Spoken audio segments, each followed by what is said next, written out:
Déjà, vous devez savoir recevoir l'onction et recevoir un manteau. Je l'ai dit ici au préalable, le manteau est une onction, mais toute onction n'est pas un manteau. Le manteau, c'est une onction qui a atteint son paroxysme, ayant été développée tout au long de la vie d'un général de Dieu et qui devient transférable d'une génération à une autre. Quelqu'un m'a posé la question, prophète, tu as dit que toute onction n'est pas transférable. Non, toute onction est transférable. Oui, c'est ce qu'on appelle l'impactation. Donc, je vais pas appeler des gens ici, comme je ferai tout à l'heure.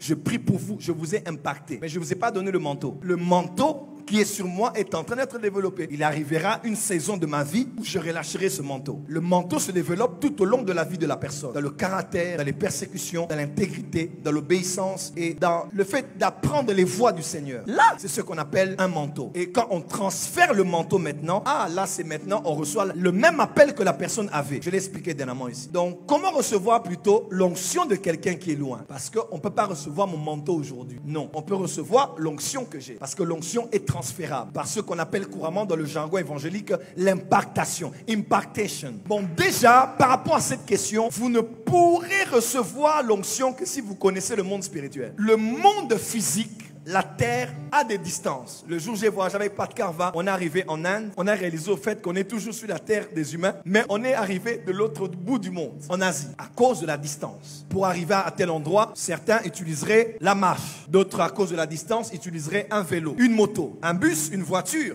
Pour certains, un bateau par voie fluviale. D'autres utiliseraient peut-être un cheval, un âne, un chameau pour certains. D'autres le TGV, d'autres le tram. Il y a plusieurs autres voies. Pour arriver dans un lieu, pour arriver aussi le plus vite possible et dans des meilleures conditions. Parce que sur la terre des hommes, il y a des distances. Dans la distance, pour quitter de là où nous sommes, pour aller où nous voulons aller, nous devons emprunter un moyen de transport. Maintenant, dans le monde spirituel, c'est différent. Dans le monde spirituel, quelque chose qui est à l'autre bout du monde peut entrer en contact avec moi si je suis capable d'utiliser un moyen de transport plus rapide que la voiture. Un moyen de transport plus rapide que l'avion. Si je veux aller à Cap-Boto, voir Baba Meshach qui était mort et ressuscité. Tellement il était mort là, il est ressuscité. Ça fait peut-être 3 semaines. Il était mort, on a dit il est mort, mais il est revenu à la vie. Nous célébrons l'ancêtre des prophètes à Cap-Boto. Si je veux aller vers lui, je dois aller. On m'a montré la voie. Je me prépare de même aller le voir parce que j'aime beaucoup ça.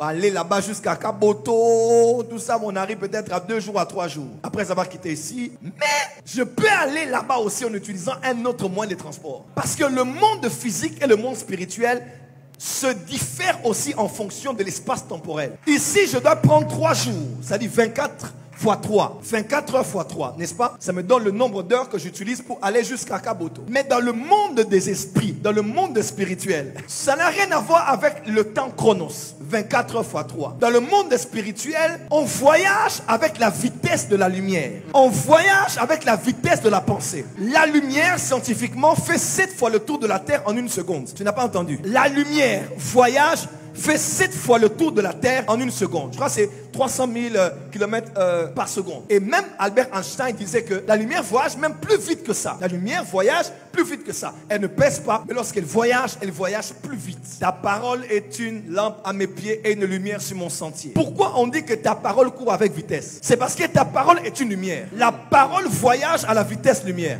Oh, tu n'as pas entendu. La parole de Dieu voyage à la vitesse de lumière. Les anges sont des lumières. Ils voyagent à la vitesse de la lumière. Voilà pourquoi Daniel dit, l'homme Gabriel vint à l'heure de l'offrande du soir d'un vol rapide. On parle de la vitesse. Court avec vitesse. D'un vol rapide. Et le vol rapide de Gabriel, c'était à la vitesse de la pensée. À la vitesse de la lumière. Ceux qui pratiquent les voyages astrales vous diront, quand on est dans ce monde-là, on veut voyager, on pense à un endroit et on y est. Même ceux qui ont été dans le Seigneur, ravis en esprit, ils savent. Quand on arrive au ciel, on pense à un endroit, on est arrivé là-bas. Parce que la voie de transport, alors quelqu'un peut entrer en contact. Quelqu'un peut entrer en contact avec l'onction d'une personne qui est lointaine par 4 ou 5 voies. Je vais parler juste de 3. Est-ce que je peux? Première voie par laquelle on peut contracter l'onction de quelqu'un qui est loin. Quel est le premier moyen de transport? C'est ce qu'on appelle l'activation de l'aspirateur. Il est écrit dans la parole de Dieu, aspirez aux dons les meilleurs. Un don spirituel n'est pas donné que par la souveraineté de Dieu. Le don spirituel est aussi donné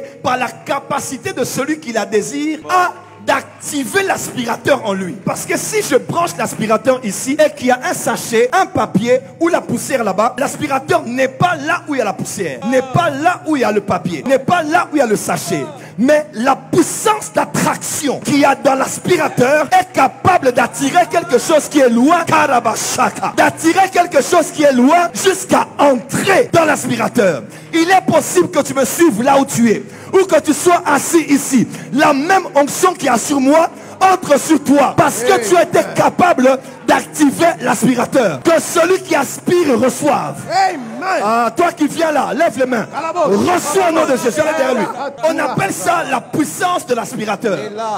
Nous désirons une génération des aspirateurs. Tout le monde n'ira pas voir Benny Hinn à Orlando. Tout le monde n'ira pas voir Dag Mize au Ghana. Tout le monde n'ira pas voir Baba Meshach à Kaboto. Tout le monde n'ira pas voir les Kabaso Bradaba. L'archbishop Duncan Williams au Ghana. Tout le monde, les Parabashaka, les Praku Parayabase, les Pariabasoko. Tout le monde n'ira pas voir ces hommes de Dieu dans leur pays. Mais là vous êtes, même devant leurs livres, même devant leurs vidéos, même devant leur site internet, tu peux tellement aspirer à quelque chose que ton aspirateur activé peut attirer. Ce soir, attire l'onction, attire les dons spirituels, attire l'intelligence, attire la sagesse, aspirez aux dons les meilleurs. Dis avec moi, aspirateur. Jésus le dernier jour de la fête a dit, venez à moi vous tous qui avez, venez à moi vous tous qui avez la soif et l'aspirateur, qui peut prendre ce qui est au loin dans le monde spirituel et lui donner un moyen de transport rapide, une livraison à domicile. L'aspirateur est plus rapide que DHL. L'aspirateur est plus rapide que la 5G. L'aspirateur est plus rapide que l'internet. L'aspirateur est plus rapide que Wi-Fi direct. L'aspirateur est plus rapide que Xander. L'aspirateur peut prendre ce qu'il y a sur quelqu'un que tu apprécies, que tu honores, et ça vient dans ton ministère. Le bishop Dag Mize du Ghana lisait un livre de Kenneth Hagin. Il a tellement désiré cette grâce. Jésus lui a dit par voix audible, la grâce que cet homme a eu d'écrire, je te la donne. Et il a aujourd'hui écrit plus de livres que David de dépôt de son vivant. Il est possible que tu reçoives la grâce d'un général qui est vivant par ta capacité à honorer, ta capacité à célébrer, ta capacité à aimer, ta capacité à désirer. La convoitise est mauvaise, mais un seul endroit où la convoitise est permise, c'est dans les choses spirituelles. La convoitise est un péché, mais il y a un milieu, il y a un secteur dans lequel la convoitise est permise, c'est dans les choses spirituelles. Ouais, tu peux désirer ce que quelqu'un a, tu peux aimer ce que quelqu'un a, tu peux apprécier ce que quelqu'un a. Le mot impossible n'existe pas dans le monde spirituel. La deuxième voie, le deuxième moyen de transport, c'est la plus grande loi de toutes les lois de l'univers. Dans le monde de l'ésotérisme, dans le monde de New Age, on appelle ça la pensée positive.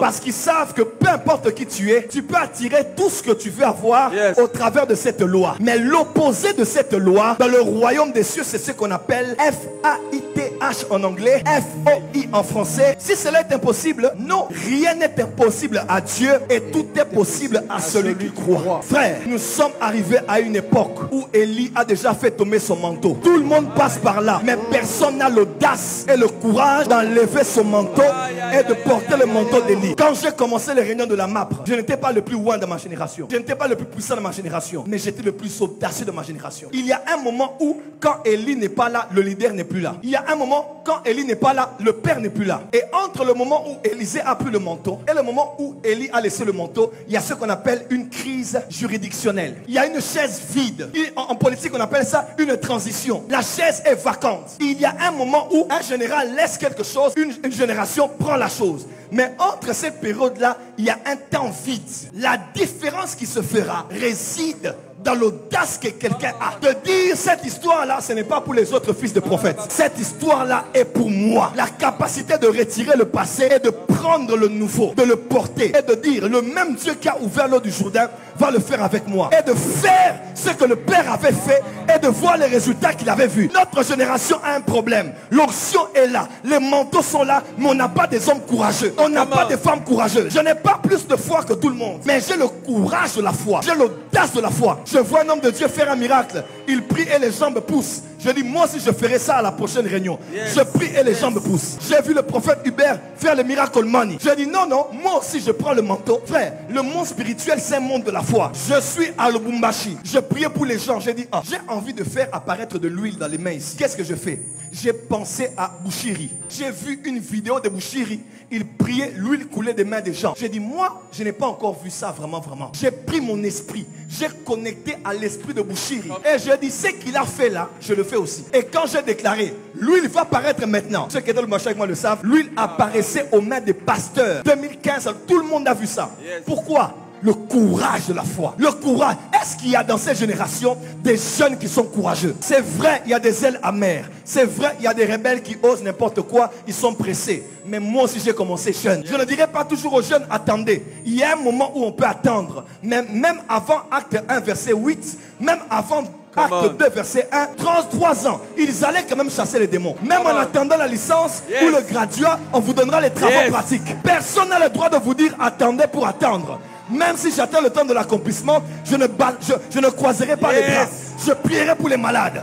Il nous faut une génération qui est courageuse et audacieuse. Je suis l'un des jeunes de ma génération qui a vu le plus de miracles dans ma génération. Pourquoi? Pas parce que j'ai plus d'onction, mais parce que je me suis dit, c'est que ces gens-là ont fait, je veux le faire. Un jour, j'avais en face de moi une femme qui avait un kyste. J'ai dit, l'histoire de kyste, c'est pas mon histoire. J'ai dit, le prophète Philippe Mukoma fait disparaître le kyste. J'ai pris mon esprit. J'ai connecté mon esprit à son esprit. J'ai dit, la grâce qu'il a, je l'emprunte maintenant. J'ai touché la femme, le kyste a disparu. Pourquoi? Dans le monde spirituel, je peux prendre ce qu'il y a à quelqu'un, je l'utilise et puis je le rends. Je prophétise sur quelqu'un ici. Rien ne te sera impossible. Je dis, rien ne te sera impossible. Même si ce n'est pas ta grâce, ça peut opérer à toi en moment là. Si tu actives la foi, que ce que Dieu fait avec l'un, il peut le faire aussi avec moi. Je parle à cette génération. On va vous dire d'attendre, oui. De patienter, oui. Mais ne patientez pas les bras croisés. Dieu est capable de faire avec toi. Le premier mort que j'ai ressuscité, j'avais 19 ans. Mon petit frère témoin, ma mère témoin, l'évangéliste non témoin, pasteur Paul témoin. À l'église Déborah, j'étais modérateur à l'église. Karamaroko Bosoko. J'étais modérateur à l'église. Un simple modérateur. Qui vous a dit que l'onction n'entrera que quand l'homme de Dieu entrera? Qui vous a dit que l'onction entrera que quand le prédicateur du jour entrera? L'onction peut passer par un protocole. L'onction peut passer par un compteur d'argent. L'onction peut passer par une sécurité. L'onction peut... Oh, est-ce que je parle à quelqu'un ici? Je suis allé à la permanence. Quand l'homme de Dieu faisait le service, alors que je n'étais que modérateur, on a emmené un enfant qui était mort en plein culte. 19 ans s'il vous plaît. 19 ans encore à l'école secondaire. J'ai regardé cet enfant, tout le monde priait et pleurait. La mère pleurait, l'enfant était mort. Un médecin était là, l'enfant était mort.